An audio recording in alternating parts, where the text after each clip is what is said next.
ഹരേ ഹരേ കൃഷ്ണ. ശ്രീ ഗുരുവായൂരപ്പ ശരണം.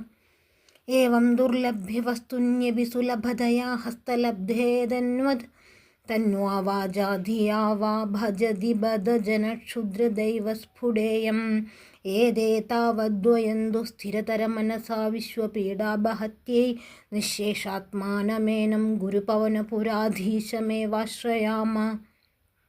സത്വം യത്തത്പരാഭ്യാമ പരികലനതോ നിർമ്മലം തേന താവദ്ഭൂതർഭൂതേന്ദ്രിയൈസ്തേ വഭുരിതി ബഹുശ ശ്രൂയതേ വ്യാസവാക്യം. തത്സ്വച്ഛത്വാദ്യതച്ഛാദിത പരസുഖചിദ്ഗർഭനിർഭാസരൂപം തസ്മിൻ ധന്യാരമന്ദേ ശ്രുതിമതിമധുരേ സുഗ്രഹേ വിഗ്രഹേ തേ.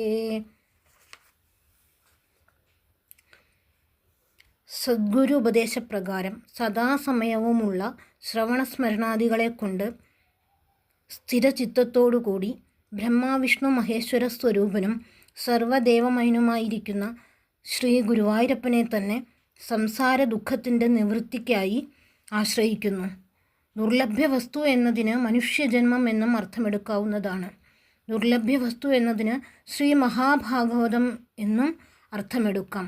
എത്രയും ദുർലഭ്യവസ്തു ആയിരിക്കുന്ന ശ്രീ മഹാഭാഗവതം മഹാവിഷ്ണു ബ്രഹ്മാവിന് ഉപദേശിച്ചു കൊടുത്തു. അദ്ദേഹം അതിനെ നാരദനും അദ്ദേഹം അതിനെ വേദവ്യാസനും ഉപദേശിച്ചു കൊടുത്തു. വേദവ്യാസനാകട്ടെ ലോകോപകാരാർത്ഥം അതിനെ 18,000 ഗ്രന്ഥമായിട്ട് നിർമ്മിക്കുകയും തൻ്റെ പുത്രനും ശിഷ്യമുഖ്യനുമായ ശ്രീശുകനെ പഠിപ്പിക്കുകയും ചെയ്തു. ഈ സ്തോത്രത്തിൻ്റെ സ്വരൂപം ഭാഗവതാർത്ഥ സംഗ്രഹമാണെന്നും പ്രതിപാദ്യ വിഷയം പരബ്രഹ്മസ്വരൂപിയായ ശ്രീ ഗുരുവായൂരപ്പനാണെന്നും ജനന മരണപ്രവാഹമായ സംസാരാർണവത്തിൻ്റെ മറുകരയായ നിത്യമുക്തി ഈ സ്തോത്രപാരായണത്താൽ സംസിദ്ധമാകുന്നു എന്നും സ്പഷ്ടം. കേൾക്കുകയും സ്മരിക്കുകയും ചെയ്യുന്നവർക്ക് ശ്രവണേന്ദ്രിയത്തിനും അന്ധകരണത്തിനും പരമാനന്ദമരുളുന്ന അങ്ങയുടെ ദിവ്യമംഗള വിഗ്രഹത്തിൽ ധന്യന്മാർ പ്രേമലക്ഷണയായ ഭക്തിയിൽ മുഴുകുന്നു.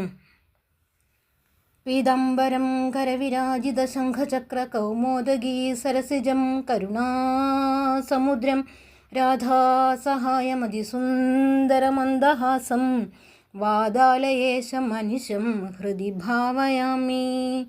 ഹരേ ഹരേ കൃഷ്ണ. ശ്രീ ഗുരുവായൂരപ്പ ശരണം. ഓം ശ്രീകൃഷ്ണായ നമഃ. ഓം ഹരയേ നമഃ. സർവത്ര ഗോവിന്ദനാമ സങ്കീർത്തനം. ഗോവിന്ദ ഗോവിന്ദ.